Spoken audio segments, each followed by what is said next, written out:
Joskus arjessa vaan sokaistuu kaikille sille kiireelle ja niille vaatimuksille, joita elämä asettaa. Me vaelletaan, jotta näille asioille olisi vastapainoa.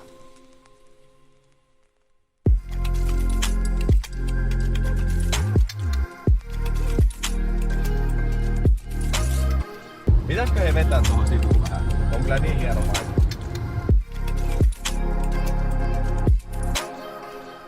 Kevon luonnonpuisto sijaitsee pohjoisimmassa Suomessa, keskellä tuntureita ja koskematonta erämaata.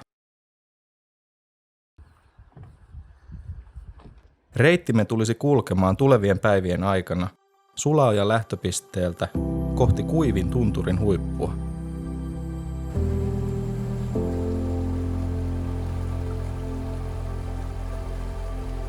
Jo vaelluksen alkumetreillä saimme nauttia luonnon kauneudesta puhtaimmillaan.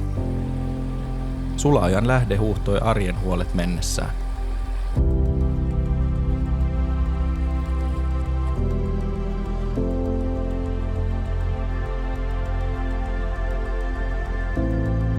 Itse puisto sijaitsee Paistunturin erämaan keskellä, ja osa poluista kulkeekin siten kyseisen erämaa-alueen puolella. Sen sijaan Kevon luonnonpuiston alueella voi kulkea vain merkityillä reiteillä, jotta hauras tunturiekosysteemi ei kuormittuisi ja kuluisi turhaan. Lapin alkuperäiskansa, saamelaiset, ovat kävelleet näitä polkuja jo tuhansia vuosia sitten.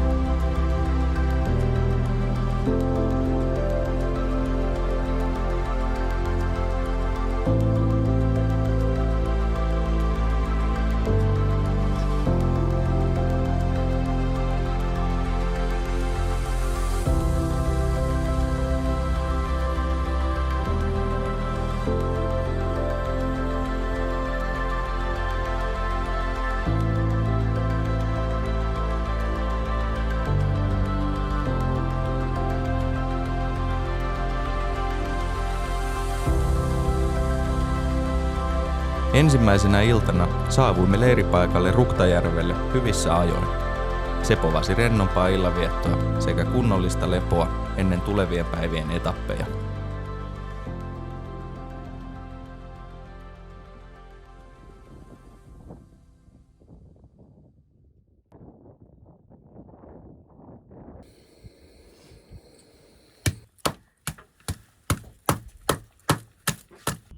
Ihminen oppi hyödyntämään tulta ainakin 1,5 miljoonaa vuotta sitten.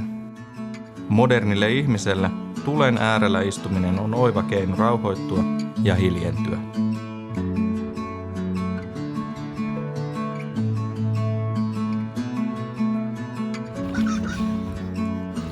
Sukelta juttu alkaa.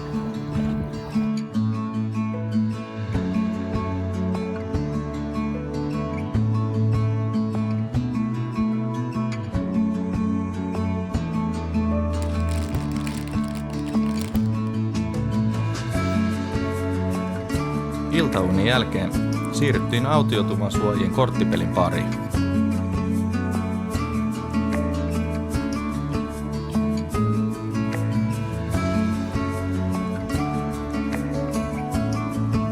Pohjoisen yöttömässä yössä aurinko ei laske ollenkaan pariin kuukauteen. Sen ansiosta teltan näkee pystyttää myöhäisenä iltanakin. Toisaalta nukkumaan mennessä olo on kuin keskipäivällä. Tähän mukava, kun on vähän tämmönen rennompi reissu, kun totuttiin viime vuoden karhukierroksella painaa vaan aina koko päivä rinkka selässä ja sitten mennään leiripaikalla laitetaan teltta tai riippari pystyyn ja nukkumaan ja sitten herätään myöhään ja kiiretään taas seuraava päivä. Niin nyt ollaan opittu vähän ehkä tähän rytmiin paremmin. Ei ole aina semmonen hirveä hoppu.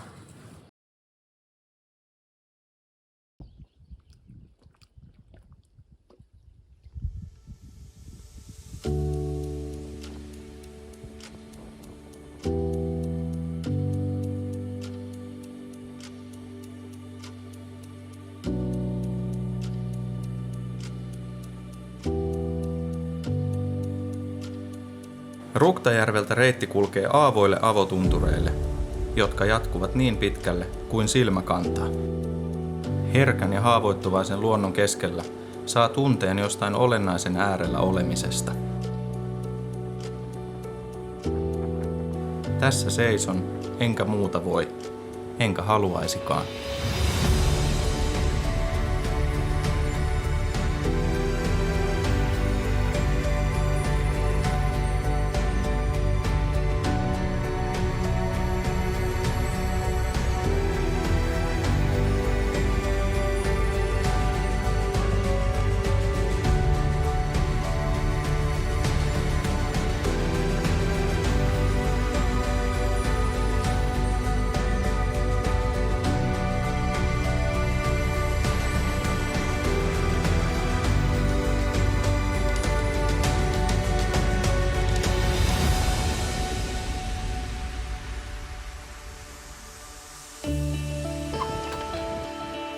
Kuuden kilometrin jälkeen saavuimme Njapkoaivin autiotuvalle, jossa pidimme lounastauon.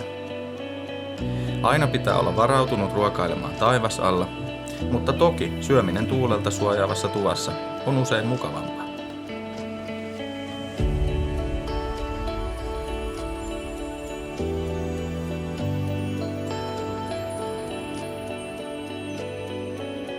Joskus vaan pitää päästä eroon kaikista ihmisistä.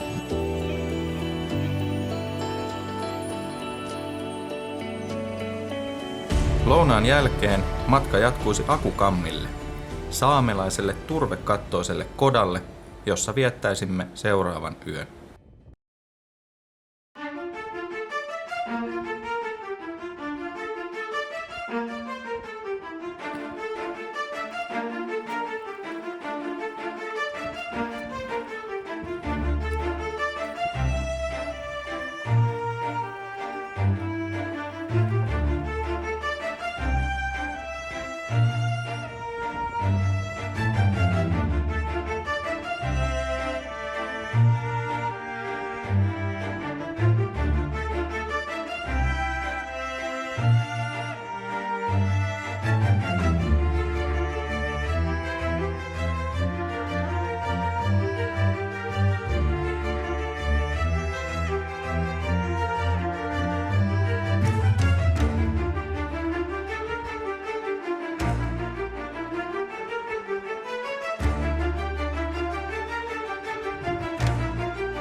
Kammille saapuminen tuntui rankan päivän päätteeksi tosi palkitsevalta.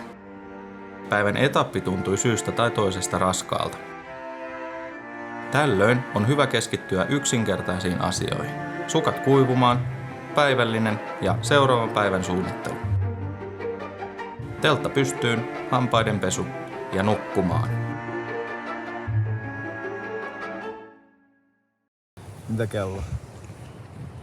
Kello on 9:30. Noniin. Eli 8,5 tuntia kertaa. Jep. Aika hyvä. Noniin, hyvää yötä. Hyvää yötä.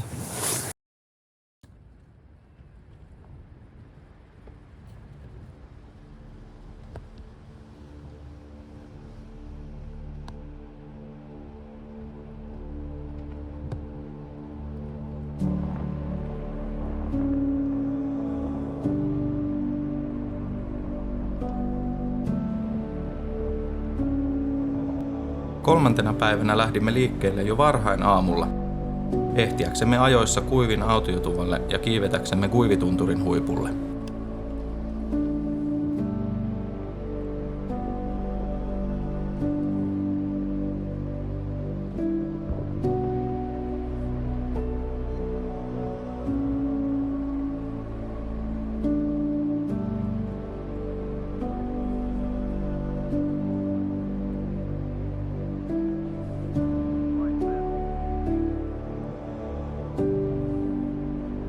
Matkalla kohtasimme myös muutaman upean tunturikihun, joiden pitkät pyrstysulat halkoivat taivasta edessämme.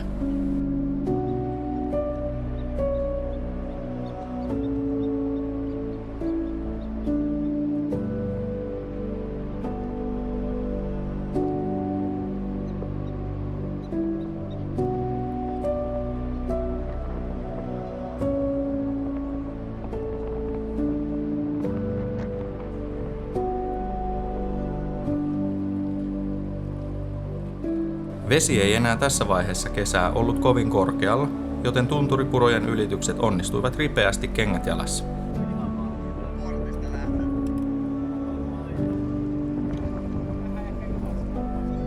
Tunturien huipuilla ja erämaan lakeuksilla on tilaa ja avaruutta vain olla. Mahdollisuus hiljentyä aistimaan ympäröivää luontoa ja sen syvältä kumpuavaa rauhaa ja hiljaisuutta on jotain hyvin kallisarvoista.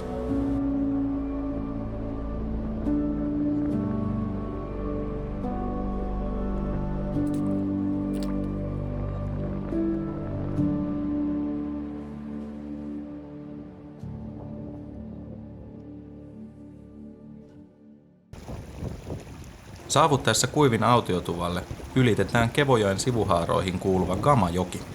Vasta uusittu autiotupa sijaitsee tunturien välisessä laaksossa ja näkymät ovatkin sen mukaiset.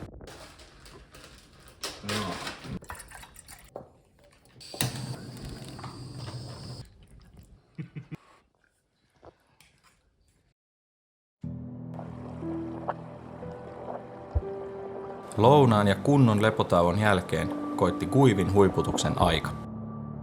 Huipulle on autiotuvalta matkaa noin 5 kilometriä. Ylöspäin mennessä taukoja on syytä pitää tasaisin väliajoin. Navakka tuuli onneksi viilentää kulkijaa.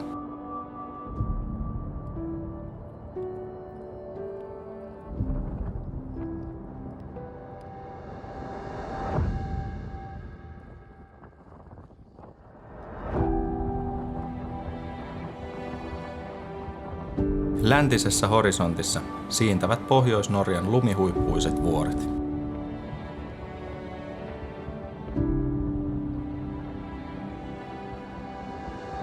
Elämä nykyyhteiskunnassa on tiukasti aikataulutettua.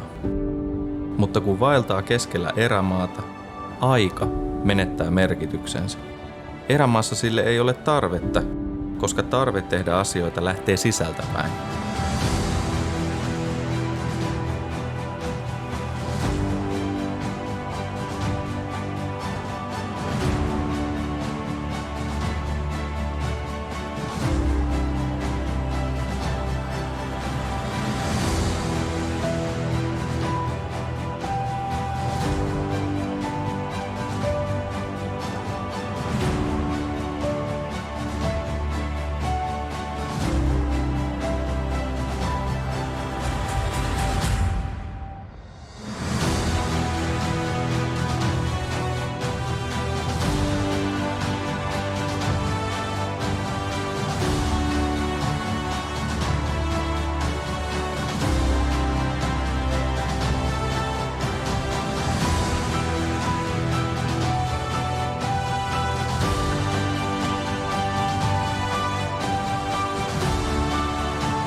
Tämän takia me vaelletaan.